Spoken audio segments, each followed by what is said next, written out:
Hey everybody, this is Darren Van Dam, and you're watching Flick Connection, the show that connects you with the best movies on streaming, and today we're going to be talking about the best new release movies you can currently catch on Netflix.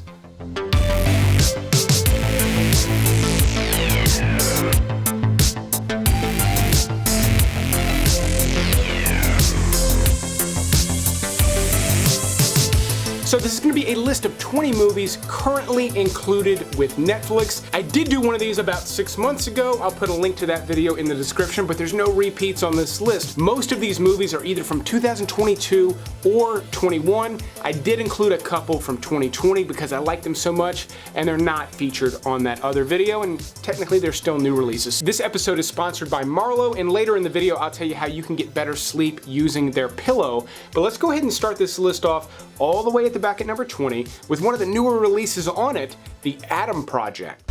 Laura, this is me. Hi.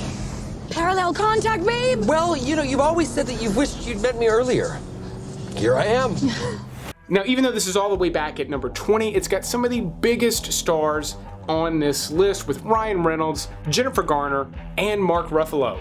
The reason though that this is so far back is it's a little bit soft for this type of movie because it's really targeted at families. Now, it is PG-13, there's quite a bit of violence in it, but it is fantasy violence, futuristic stuff, you know, Marvel level violence, but it is about family and childhood and growing up, and there's quite a bit of themes here that I think will work really well for adults that have kids around the age of the boy in the movie.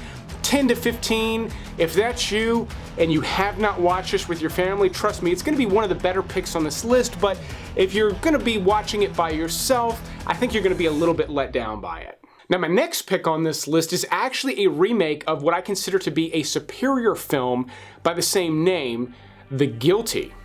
But the Netflix version was directed by Anton Fuqua, who did Training Day and a bunch of really good movies, but also a handful of not so good movies. And unfortunately, The Guilty kind of falls into the middle of his filmography.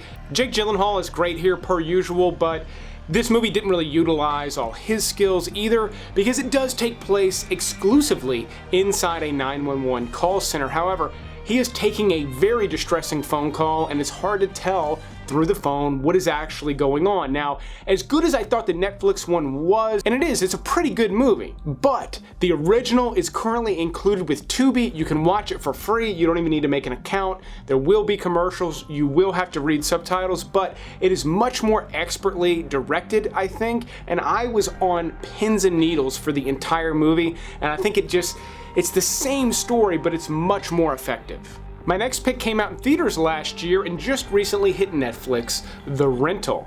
Now, this is actually directed by Dave Franco, and he is not featured in it, but you are going to recognize a lot of faces. This is about a group of friends that get together at a rental house, and there's quite a bit of things going on behind people's backs. Now, this is an indie flick. It's got a slow pace to it, and I think there will be people who maybe expect a horror movie and are grossly disappointed by this movie, but if you go into it with the right expectations, which should be fairly low, this is actually a pretty interesting directorial debut from Dave Franco. All right, my next pick is one of, I think it's technically the biggest movie Netflix has ever made, and you'll notice it is kind of far back on this list, but I did enjoy Red Notice.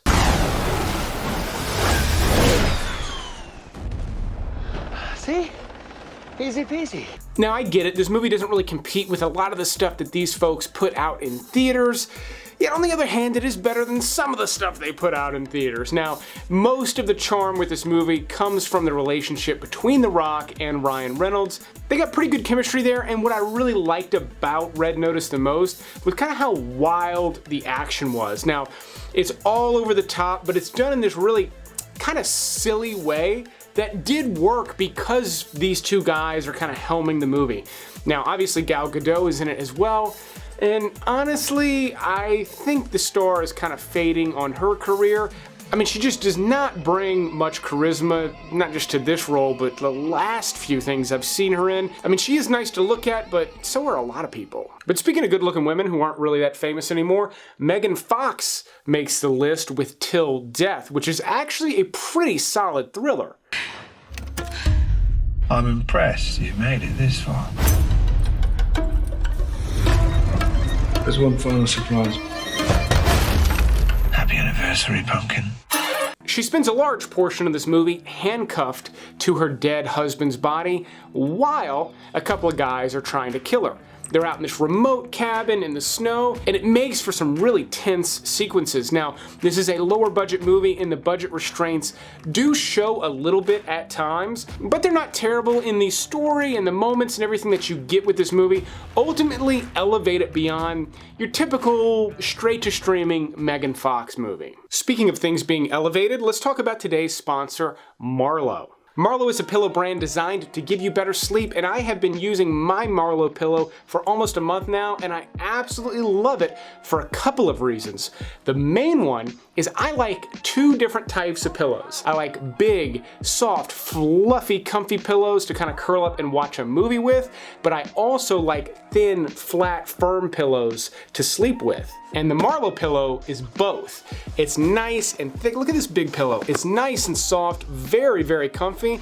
And then if you want it to firm up, you just grab this zipper, tighten it up, and you've got a flatter, firmer pillow that is also full of super chill, cooling infused foam. I mean, I have spent hours with this thing watching movies, and it does not heat up the way your pillow at home probably does. Other adjustable pillows come with foam you have to put in and take out, and I don't know, I guess leave on your nightstand or something, but the Marlow pillow just features the zipper design, and it's really slick. Just click the link below to get yourself a Marlow pillow and change the way you sleep. By the way, when you use my link and you buy 2 pillows, you'll save 25%, and if you buy 4, you'll save 40% off your entire order. Marlow offers a 365-day return policy, plus they offer a 2-year warranty if you're not absolutely happy with your purchase. It's a risk-free way to get better sleep, so click that link in the description and check out Marlow today. But for now, let's go ahead and move on with the rest of the movies on this list. So longtime subscribers know I've got young kids, a 4-year-old and 6-year-old, and I do occasionally like to recommend some of the Netflix movies that I watch with them, and one that I particularly liked recently is Back to the Outback. Over here, Mr. Policeman. Some animals are trying to kill me. I'm in distress. Koala in distress. Stop that! Grab him! Go ahead and try. Snakes can't climb. Snakes can climb! This is a beautifully animated movie from Australia that takes place in Australia about some really deadly creatures that are actually really nice. This movie also features a koala that's really self-centered, and it makes for some really entertaining moments. My kids absolutely love this one, and I felt like most of the humor was pretty good. I was fairly entertained for this one, particularly for a movie like this that is clearly targeted at very young kids. Now, this is not Pixar territory or anything like that, but it does have a nice look to it and some nice life lessons for your young kids. Now, one to not watch with the kids, even though it technically I think is a children's movie, is NIGHTBOOKS. Now, when my son was 5 last Halloween, I tried watching this one with him because he likes creepy stuff, and this was terrifying, even in the first 5 or 10 minutes. Hello?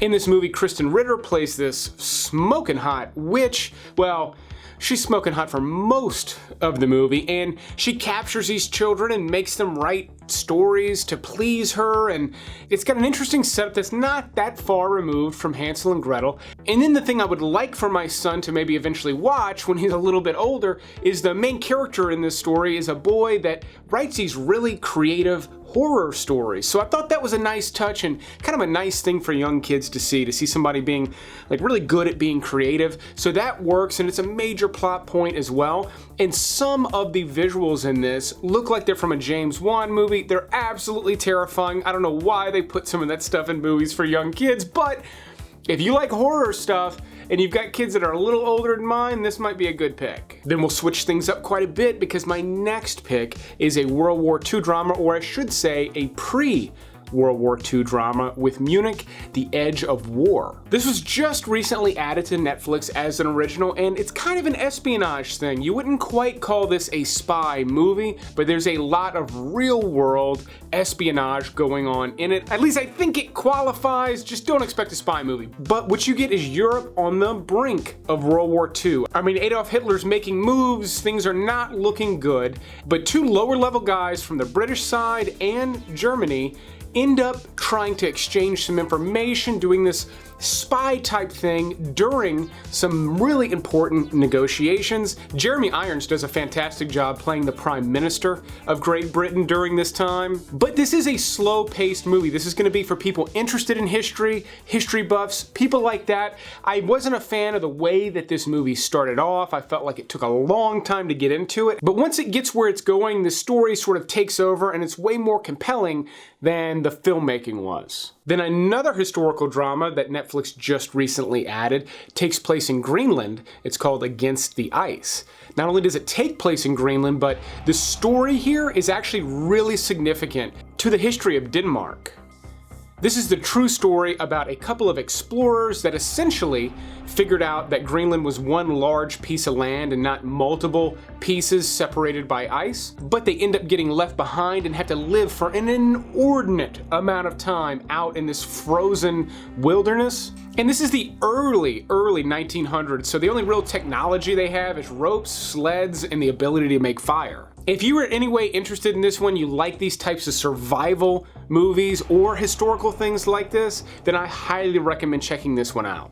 Now we'll go with sort of a classic Hitchcock-style thriller with The Paramedic. Now this is actually Spanish language, it comes from Spain, and it is about a paramedic who is up to no good. Mario Casas stars in this, and he's been the star of quite a few movies on Netflix that I've really enjoyed, this being one of them. But he's a paramedic who becomes paralyzed pretty early on in the story and does not go where you think it's gonna go. Think classic Hitchcock stuff. I wouldn't put this movie on the same pedestal as most Hitchcock movies, which is why it's kind of in the middle of this list, but still, for something that is a Netflix original that you probably haven't seen, this has got some really twisted scenes in it, and I don't mean dark twisted, I mean twists and turns. This one gets pretty muddled up, so much so that it might actually be a little hard to follow, so you may, even if you typically watch movies with subtitles instead of dubbed, you might want to go for dubbed on this one just because of how intricate the plot becomes. Alright, the next two movies on this list are both horror movies, and they're the only horror movies on this list. I didn't plan that, it just worked out that way. But the next one is from South Korea and is actually one of the better zombie flicks I saw last year, #Alive. While Army of the Dead was one of the hotter zombie movies last year and certainly one of the bigger movies on Netflix, #Alive is much smaller but makes very good use of a much smaller budget. The story here mostly focuses on this young man who becomes trapped in an apartment building amid a zombie apocalypse. He's really having to be a spectator for the most part, but he discovers there's someone else across the way that's also surviving in their apartment, and then they have to figure out how to work together to get out of this situation because, again, they are both trapped high up in these apartment buildings with swarms of zombies down below. I will say it ends up sort of devolving into a pretty basic zombie movie, but the first 2/3 or more were all pretty fresh and different. At least the story and the way it was shot was a different take on a zombie movie while still feeling pretty familiar. Now, on my last episode, I talked about some horror movies currently on HBO Max, and I happened to mention how most Netflix original horror movies are pretty terrible, and I stand by that statement. But I also said there are a couple of exceptions, and one of the biggest exceptions I've ever seen is His House.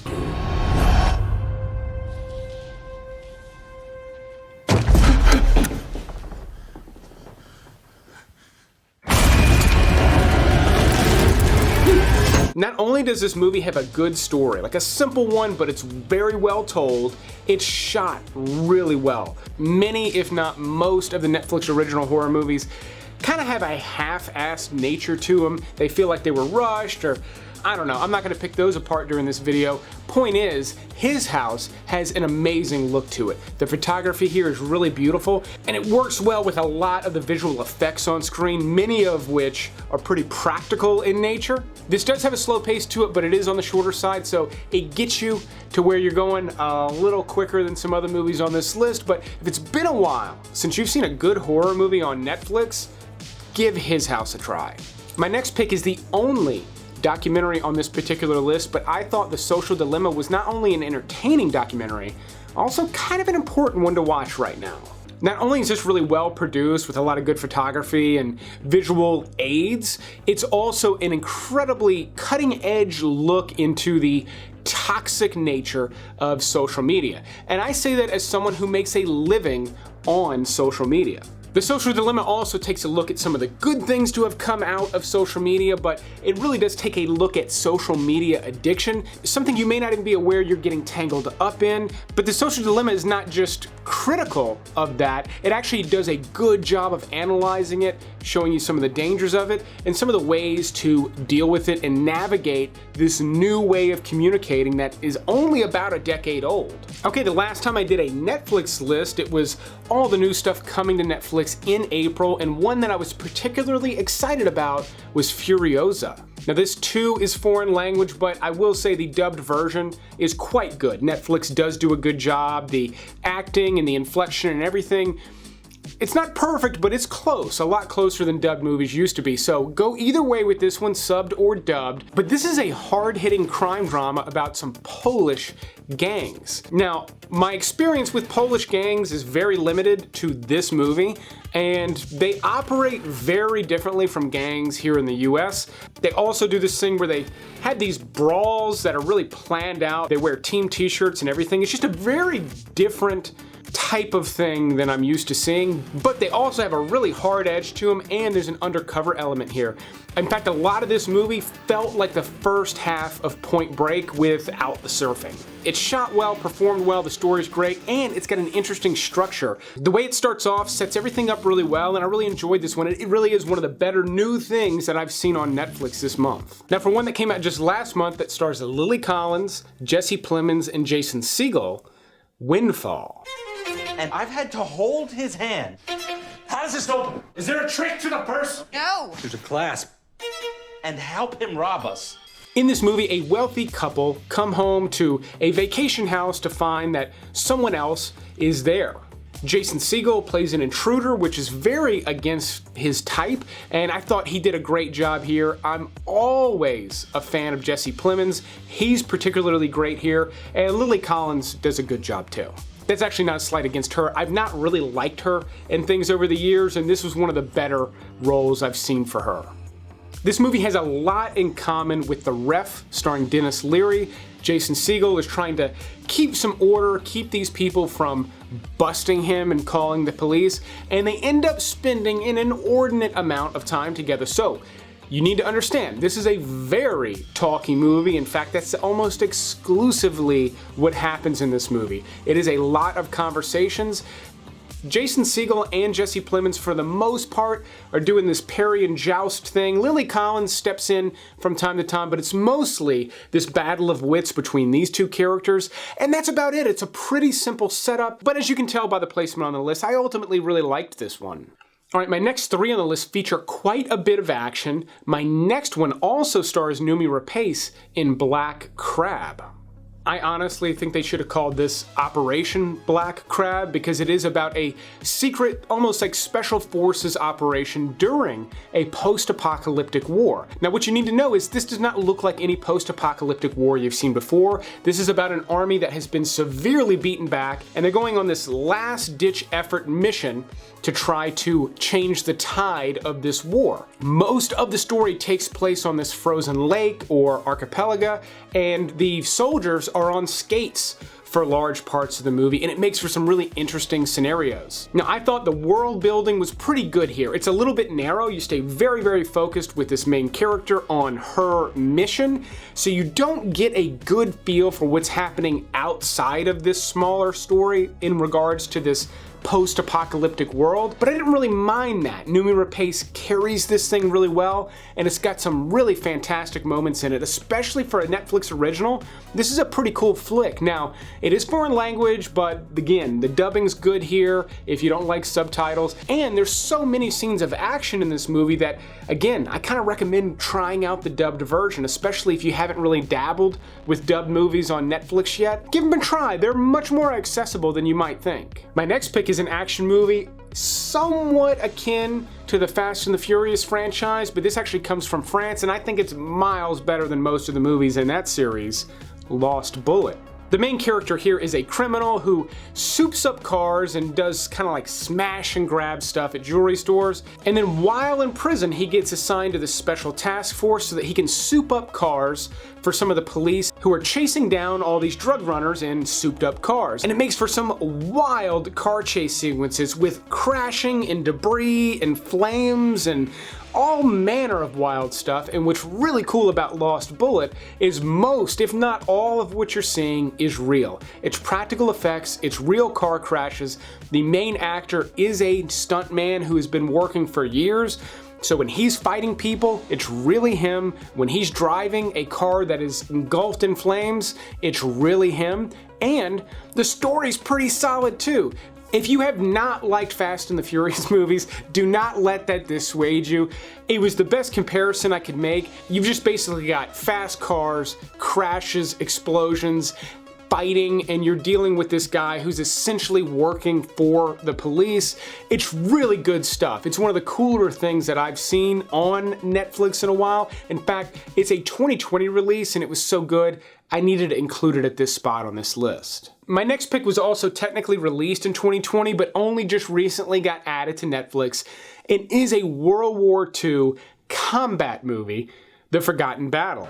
I say combat. There's quite a bit of drama in this movie because you are following multiple characters. There's even a little bit of espionage stuff sprinkled in, which is why this one's ranked so much higher than Munich, The Edge of War. But you also follow a group of soldiers after a B-52 crash into some wetlands as they try to evade and escape the enemy. And it's all good stuff. I mean, I was really surprised at how solid this movie was. It just keeps moving. There's good action. There's good scenes of tension. There's high drama. It's got everything you really want in a movie like this. And again, it's well paced. It just keeps moving. If it's been a while since you've seen a good World War II movie, I would start with this one, and then if you really got an itch, continue with Munich, The Edge of War.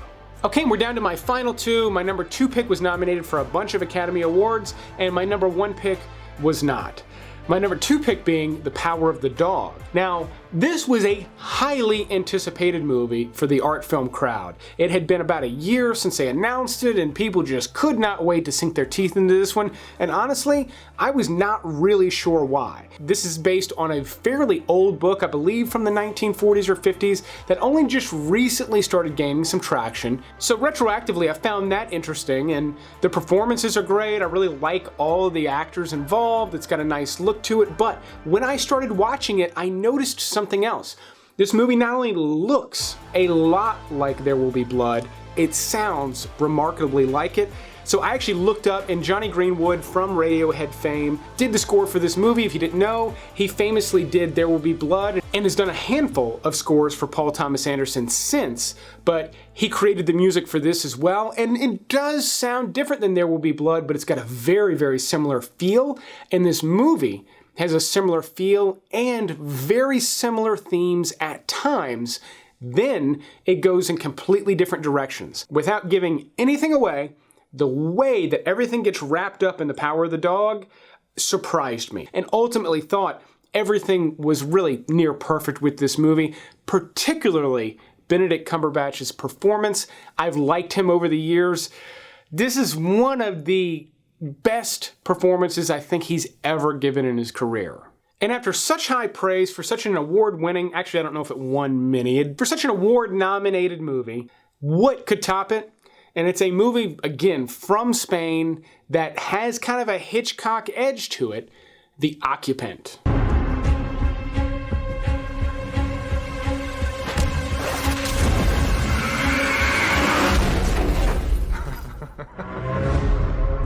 Mario Casas actually stars in this as well, but he's not the lead here. Javier Gutierrez actually stars in this, and I like everything I've seen him in over the years. I mean, I think everything. This is my favorite though. In this movie, he plays this marketing executive that loses his job, his house, everything, and then becomes obsessed with the family that moves into the house. So much so, he starts to manipulate them and wedge his way into their lives in some really inappropriate ways, and then they just dial the heat up on this thing to 11. This is very much like a Hitchcock movie, as if he were to make one today. It's got the flair of today, it's got the story of a classic Hitchcock movie, it's even a little bit darker, I think, than Hitchcock usually used to get, and it all works together really well. You're talking great performances, exceptional cinematography, excellent storytelling, and a really compelling, dark, twisted story. What more could you possibly ask for? Again, this one is Spanish language, but they have a really good dubbed version. I cannot recommend this movie enough, especially if you typically like my recommendations. Make this the first one you watch. That's why I made it the first one on the list, or I guess technically the last one. Number 1 comes last on my videos. But that is the list. Let me know in the comments down below if there's anything I need to keep my eyes peeled for. Who knows, one of your recommendations might make it onto a future video. Thanks again to Marlow for sponsoring this video. I really do like this pillow a lot, so go check out that link in the description below. And if you want more movie recommendations, be sure to go check out DarrenVanDam.com. Links again in the description below. But I will keep making these videos as long as you keep watching them. Thanks for watching this Netflix episode, and you will see me on the next one.